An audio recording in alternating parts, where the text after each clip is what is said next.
Hey guys, welcome back to my channel. So today I'm going to be doing a video about Hamilton, which is now streaming on Disney+.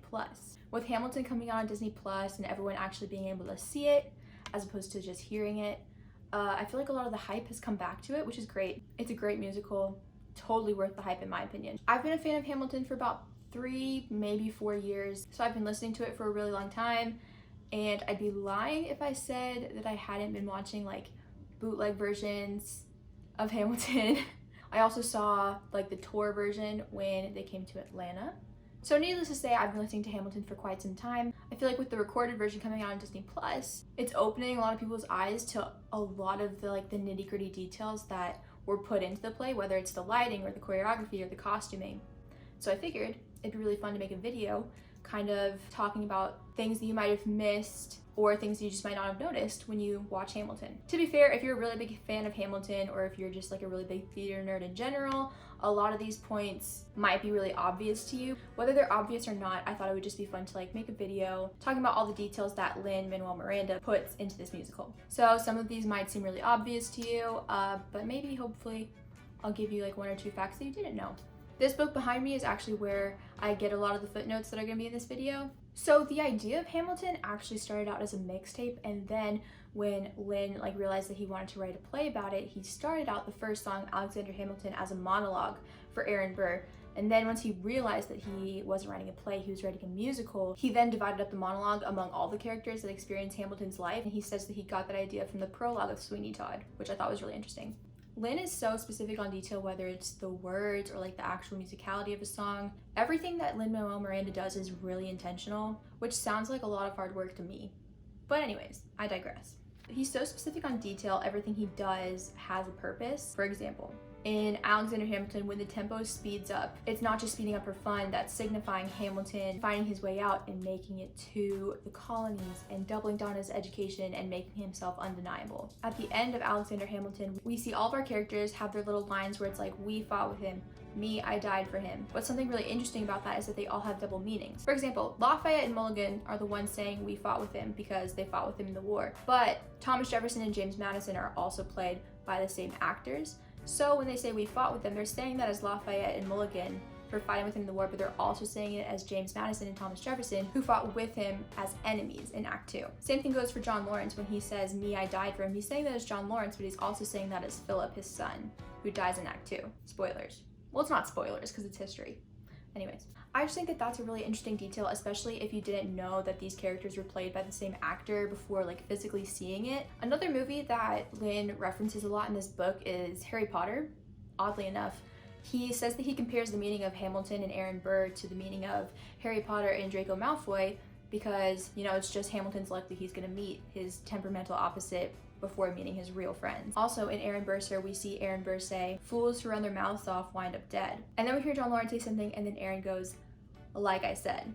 And that essentially is foreshadowing Lawrence's death. I know that that might be pretty obvious, but this whole musical is just so insane on detail that like everything is obvious, but nothing is obvious. This one isn't really a fun fact. I just thought it was like a cute little side thing to appreciate. I love how when Lawrence and Lafayette and Mulligan are like rapping, Mulligan's like actually beating on the table. In Satisfied, when we see Angelica say, my father has no son, so I'm the one who has to social climb, and all that stuff, actually, Philip Schuyler did have tons and tons of sons. Lin says that he conveniently forgot that when writing this song just to serve the bigger purpose, which he did. Lin gives his characters certain things that always go with those characters, like when Hamilton addresses Aaron Burr, it's not just Aaron Burr, it's Aaron Burr, Sir. And for Hamilton, he has this tune that goes with him, it's the dun dun dun dun dun.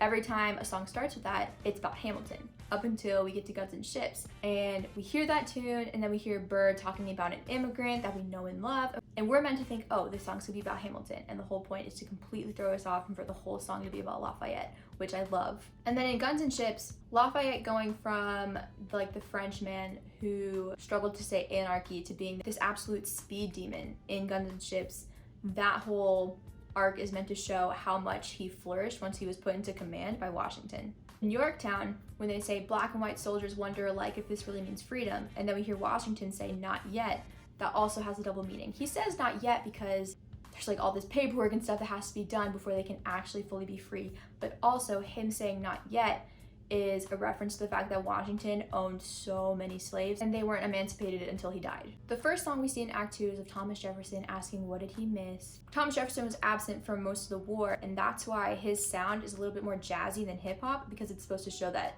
he missed so much that he's literally behind by like a whole musical era. In this book, Lin says that he took inspiration from 8 Mile when it came to the cabinet battles, which I think is a cute little tidbit because my boyfriend just watched 8 Mile and he doesn't stop talking about it. Another fun fact is that it's not fun. The piano riff that we see Eliza teaching Philip is the same piano riff that we hear in 10 Dual Commandments, and so that foreshadows how Philip dies. Now, The Room Where It Happens is probably one of my favorite songs in the whole show, which is probably a basic song to like, but I love how the song just gets really loud and then quiet and then loud, and like we kind of just see Burr go crazy. You can hear it when you listen to it, and then also watching it, the choreography, Leslie Odom Jr.'s acting, it's just so good. At the beginning of the song, when Burr and Hamilton are talking and Hamilton goes, I guess I'm gonna finally have to listen to you, he's basically saying to Burr, if I act like you, I can get this deal through.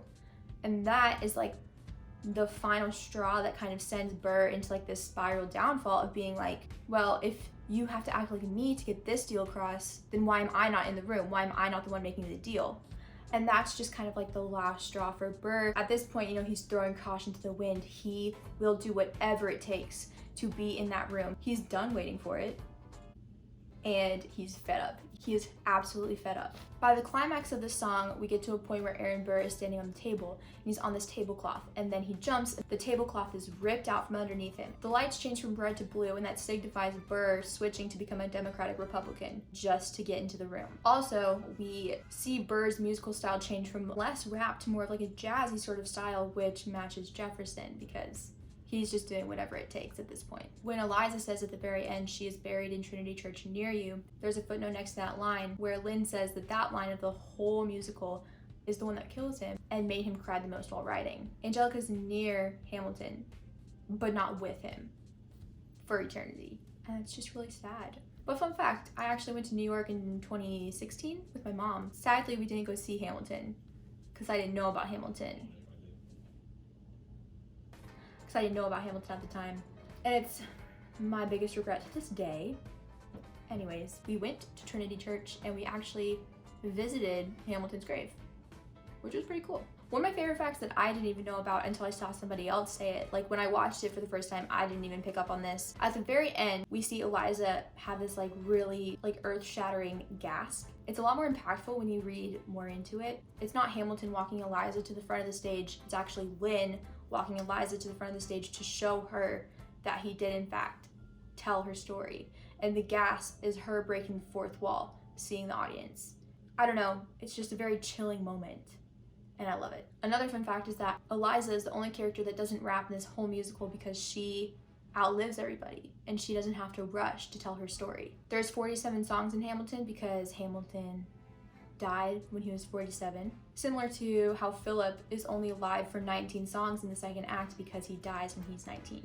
I mentioned earlier about how seeing the musical brings like so many elements into analyzing it, because you have the lighting, you have the choreography, and you have the costumes. The costumes are a really big part of it. In Who Lives, Who Dies, Who Tells Your Story, the entire cast is in ensemble costumes, which means they're all in just like white, neutral tones, except for Aaron Burr, who lives, Alexander, who dies, and Eliza, who tells their story. It's such a small detail, but the fact that it's there and the fact that it was thought about, it's just such like a testament to how insane this musical actually is. Like every single thing is thought about, which is crazy. The last fact that I have, which is honestly probably one of my favorites, is that after King George's You'll Be Back, we see this one ensemble character get killed, and she's the first character to be killed on stage, and she is nicknamed the Bullet. She becomes like an omen of death throughout the rest of the musical. We see her carry the bullet that almost hits Hamilton, but it just goes over his head. She kills a redcoat with John Lawrence, and then they shake hands, and then she passes death on to him because he's the next character that dies. In Act 2, she tells Philip where George Eaker is, which is basically leading Philip to his death. And she touches him, she puts her hand on his chest, so she gives him the touch of death, and he's the next character to die. Then, in Obedient Servant, she is the character that gives Burr the quill to start the letters to Hamilton, which eventually leads to his death. I think that that's just really cool that even the ensemble characters are such an important, small, but so important detail, like to this whole play.